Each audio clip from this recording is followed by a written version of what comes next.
all names rise and fall in this world. It's up to you to end it on a high note, and all of your mistakes are just badges of honor to carry with you.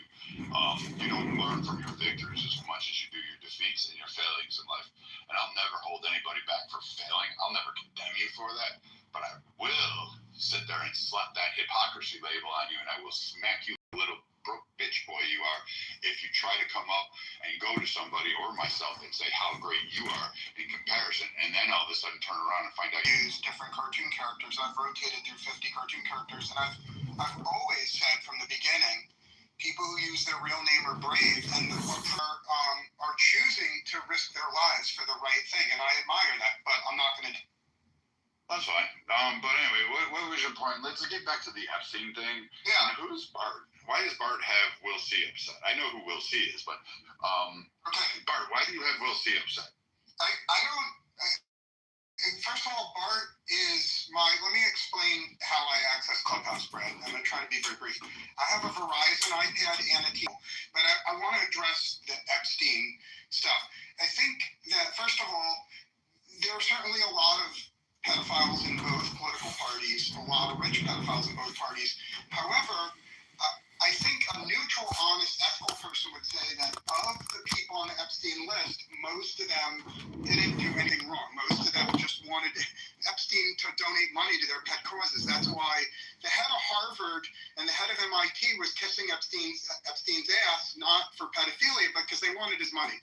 Now, we as a society have to figure out how do we deal with a list where we know, let's say 5 or 10% of the people are pedophiles and we know 90% are innocent. And I don't know how to deal with that as a society, but that's what a grown-up conversation would be. I think a conversation that says every single person on the list is a scumbag who should be humiliated, I don't think that's a reasonable conversation, and I say that with respect. I would agree with you if we were in a normal political environment, but it seems that it's focused. Like, I'm well aware that Trump was on the airplane, well aware that Epstein has recorded and impugned and stated that, hey, let's not like Epstein. They ran in similar circles, but didn't really necessarily like each other. There was some disagreement or some disgruntlement where Trump threw Epstein out of Mar-a-Lago. That's been pretty prominent, and Trump hasn't really discussed on it. I am aware that Trump is the only one to sit down for a deposition. That strikes me. I'm confused as to why everybody seems to zero in on Trump and the Epstein. Like, he made the promise casually. He didn't really make a promise. He casually. It's very easy to confirm. So I'm trying to be politically neutral. I know of zero examples of the Republican Party deciding to frame Democrats who are innocent of rape. But I know there's so many examples. So I think as Trump makes those cases well known, I just think none of this mud will stick to him. But I'm eager to hear people criticize. Hey, Justice, how has it been? I haven't seen you in a hot minute. How you doing, my friend? Yeah, it's been a while, man. It's been a while. Just jumped back from Clubhouse to see what's popping, and hear the hot takes from some of the smartest minds. So then I came in here. No, I'm joking. So cool. Nice to be. Good to have you back. We've had a lot of old school, like Clubhouse season 1ers and 2s. What's really going on in the rooms? I heard on your side of the pond, it's getting pretty dicey and exciting over there. My God, like what the actual fuck, bro? Like it's just insane. You know, I actually left the United Kingdom. I've been living in Cape Verde. I've been living out in Africa for the past, I think it's about 12 months now, and I'm in Cape Verde at the moment. I'm probably going to have a get to holiday to like to Asia or something like that, right? Because I just can't be bothered right now with what's going on. And I understand why the native British people are upset. Like, it's not rocket science. But again, Keir Starmer has some bearing in the next election, so I don't know. It's interesting. Like you say, it's fine. Red, is it possible you would vote for Nigel Farage? I would for Nigel Farage. I would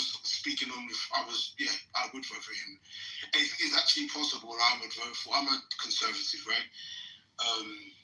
But I I would actually vote for somebody like what's his name now, the socialist, white guy, Jeremy Corbyn. Do you know what I mean? Just as a fuck you to that. I mean, I know you're probably gonna hate me for what it is, but I mean, his policies do seem to be a lot more in line with actually helping the British people as opposed to just the corporate establishment or whoever, right? So, you know, and reform, I mean, reform speaks for itself. I mean, reform are kind of like a British, they're like MAGA light. Do you know what I mean? It's like MAGA light, but I mean, it is what it is. So yeah, I would vote for either or at this point because Keir Starmer, who we knew was and is one of these pedo, mainly speaking about what's his name, Jim will fix it. You know what I'm talking about, guys. Do you know what I'm talking about? The guy who's close to. I can go on. I can speak at length for some jobs. I'm gonna cut it here. All I'm saying is, look, the country's gone to shit. I would vote for the Reform Party because I think that they have the right idea, back to a nation, if anything. And I say that because that's how I would vote. If, you know, there's a shit ton of point. Anyway, I'm rambling, but yeah, you know what I'm going with that. I'm trying to temper myself. That's the reason. For influence, and as more European countries start to get on board, it's going to start to spread a little bit more to a lot of other places that don't already have the similar kind of views that people are wanting. And that's their pride. This is the thing, though, Brad, right? I think nationalism has been resurface itself as a not as a tool to be weaponized by the left as they like to kind of position people as racists. You're seeing the same kind of philosophy happening right now in Africa, right? So a lot of the European nations, I listen to some conservative speakers, and one of them a few years back, I forget his name now, he was saying that there's that kind of a resurgence of conservatism, of conservative values, of nationalism, of national pride. Like, what are we doing? We saw what was taking place in France again with the arrest of someone. I don't like Israel, but I'm originally from Lebanon. I live in America because my grandfather was killed by the PLO when they were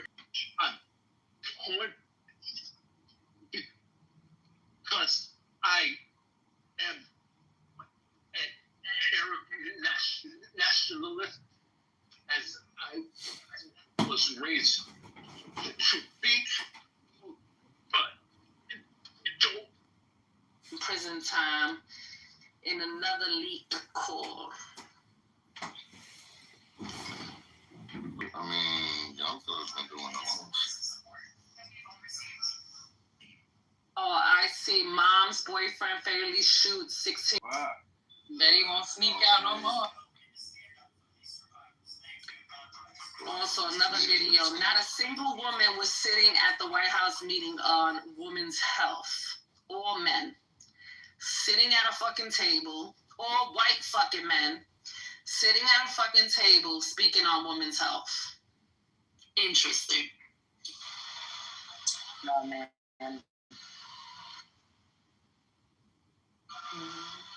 And I'm sure there's a way to come out, right?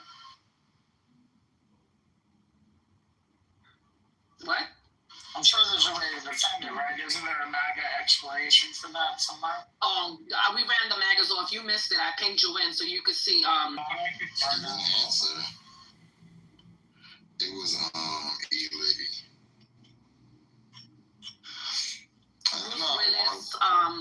Bruce Willis, I guess, reacts to the trolls telling her why she no longer lives with Bruce Willis. And, you know, she moved to another home nearby with her kids during this, you know, his dementia and stuff.